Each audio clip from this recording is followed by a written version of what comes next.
व्रत त्योहार कथा। Subscribe this channel, press the bell icon. आइए आज सुनते हैं शनि प्रदोष व्रत की कथा। शनि प्रदोष का व्रत यह शनिवार के दिन अगर पड़ता है तो इसे शनि प्रदोष व्रत के नाम से जाना जाता है। इस व्रत को करने से या कथा श्रवण करने से पुत्र रत्न की प्राप्ति होती है तथा सभी प्रकार के सुख और समृद्धि की प्राप्ति होती है। प्रदोष व्रत में भगवान शिव माता पार्वती का पूजन किया जाता है। प्रदोष काल के समय में प्रदोष काल का समय यह सूर्यास्त से 72 मिनट पहले और सूर्यास्त के 72 मिनट बाद का समय यह प्रदोष काल का समय होता है। इस दौरान भगवान शिव माता पार्वती का पूजन किया जाता है। इससे सभी प्रकार के सुख और समृद्धि की प्राप्ति होती है। इसे त्रयोदशी व्रत भी कहते हैं। तो आइए सुनते हैं शनि प्रदोष व्रत की कथा।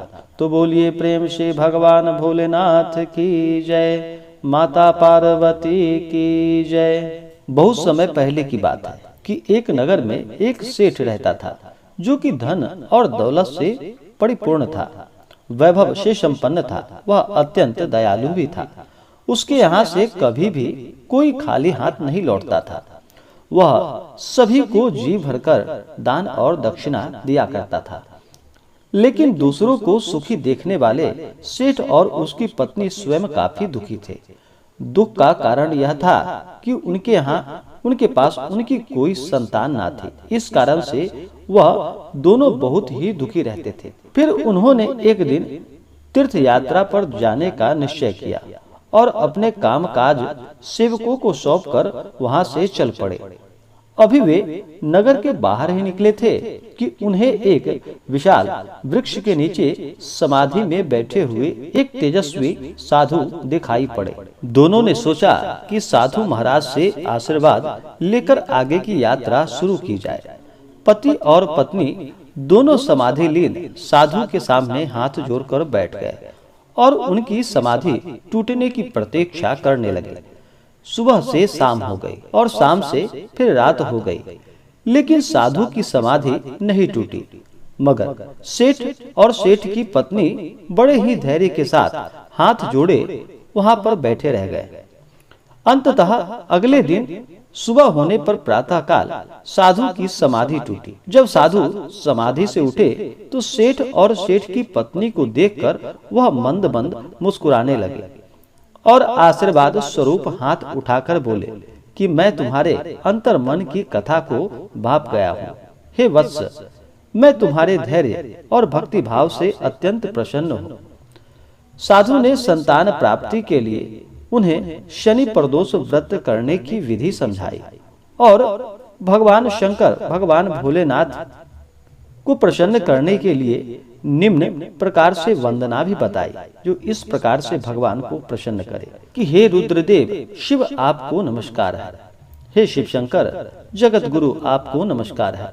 हे नीलकंठ, सुर आपको नमस्कार है। शशि मौली, चंद्र, सुख आपको नमस्कार है। हे उमाकांत, सुधि आपको नमस्कार है। हे उग्रत्व रूप मन आपको नमस्कार है। हे ईशान प्रभु आपको नमस्कार है। हे विश्वेश्वर प्रभु शिव आपको नमस्कार है। और फिर बता करके वहां से दोनों सेठ और सेठ की पत्नी चल पड़े और तीर्थ यात्रा के बाद दोनों वापस घर लौटे और जिस प्रकार साधु ने उन्हें विधि बताई थी प्रदोष व्रत करने की, उसी प्रकार से उन्होंने नियम पूर्वक शनि प्रदोष का व्रत किया। और फिर कालांतर सेठ और सेठ की पत्नी को एक सुंदर पुत्र रत्न की प्राप्ति हुई। शनि प्रदोष व्रत के प्रभाव से उनके यहाँ छाया हुआ अंधकार लुप्त हो गया और दोनों फिर आनंद पूर्वक रहने लगे। तो बोलिए प्रेम से भगवान भोलेनाथ की जय, माता पार्वती की जय। इस बार प्रदोष का व्रत 18 सितंबर 2021 दिन शनिवार को किया जा रहा है। प्रदोष का व्रत त्रयोदशी तिथि को रखा जाता है और प्रदोष काल जिस समय होता है उस समय भगवान का पूजन किया जाता है। तो त्रयोदशी तिथि प्रारंभ समय 18 सितंबर 2021 दिन शनिवार सुबह 6:56 और त्रयोदशी तिथि की समाप्ति होगी 19 सितंबर 2021 दिन रविवार सुबह 6:01 और प्रदोष व्रत का पारण अगले दिन जा करके सूर्योदय के बाद प्रदोष व्रत का पारण किया जाता है। जो भी जातक प्रदोष का व्रत करते हैं उन्हें चाहिए कि प्रदोष व्रत के लिए इस दिन सुबह ब्रह्म मुहूर्त में उठ करके अपने सभी नित्य क्रियाओं से निवृत्त हो करके गंगा नदी में या घर के जल में ही थोड़ा सा गंगा जल मिला करके स्नान करना चाहिए। शुद्ध वस्त्र धारण करके और फिर मन में संकल्प लेना चाहिए कि हे भगवान शिव, माता पार्वती, आज मैं आपके प्रदोष का व्रत करने जा रही हूँ या करने जा रहा हूँ। प्रदोष का व्रत कोई भी रख सकता है। इस प्रकार से भगवान से प्रार्थना करनी चाहिए, मन में संकल्प लेना चाहिए। आपके मन में जो भी इच्छा हो, जो भी कामना हो, वह प्रभु से कहनी चाहिए। और इस दिन पूजन के लिए दिन भर व्रत उपवास रहते हुए अगर 2 समय पूजन करे तो यह बहुत ही लाभकारी होता है, सुबह और शाम के वक्त।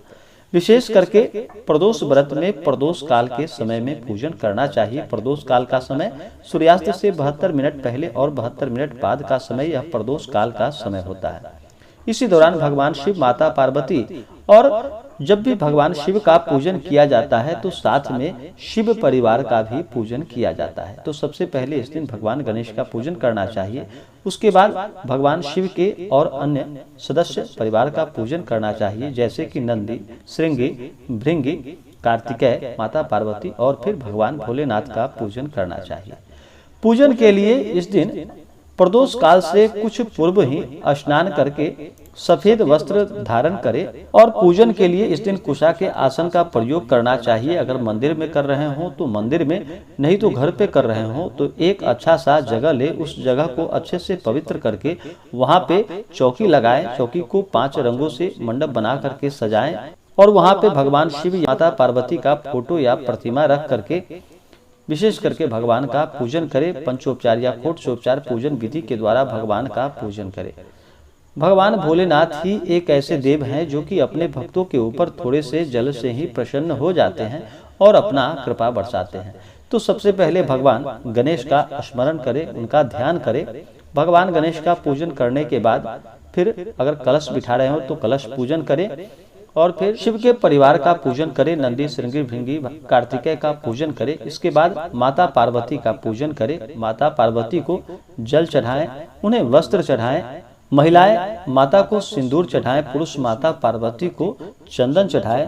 अक्षत, चंदन, पुष्पों की माला अर्पित करें। धूप और दीप दिखाएं। अपने सामर्थ्य के अनुसार उन्हें नैवेद्य अर्पित करें। पुंगी फल तांबूल अर्पित करें। द्रव्य और दक्षिणा चढ़ाएं। इसके बाद भगवान शिव का पूजन करें। भगवान शिव का जल से उनका अभिषेक करें। पंचामृत से अभिषेक करें। शुद्ध गंगा जल भगवान शिव के ऊपर अर्पित करें। उसके बाद भगवान को वस्त्र अर्पित करें। भगवान भोलेनाथ को सफेद वस्त्र चढ़ाया जाता है, शिव को सफेद वस्त्र चढ़ाएं। उसके बाद भगवान को यज्ञोपवीत अर्पित करें। उसके बाद अक्षत, चंदन, पुष्पों की माला भगवान शिव को अर्पित करें। भगवान के ऊपर जब अक्षत चढ़ाते हैं तो अक्षत को थोड़ा सा गीला करके ही चढ़ाना चाहिए, सूखा अक्षत नहीं चढ़ाया जाता, इस बात का ध्यान रखें। तो अक्षत चढ़ाएं, चंदन, पुष्पों की माला अर्पित करें।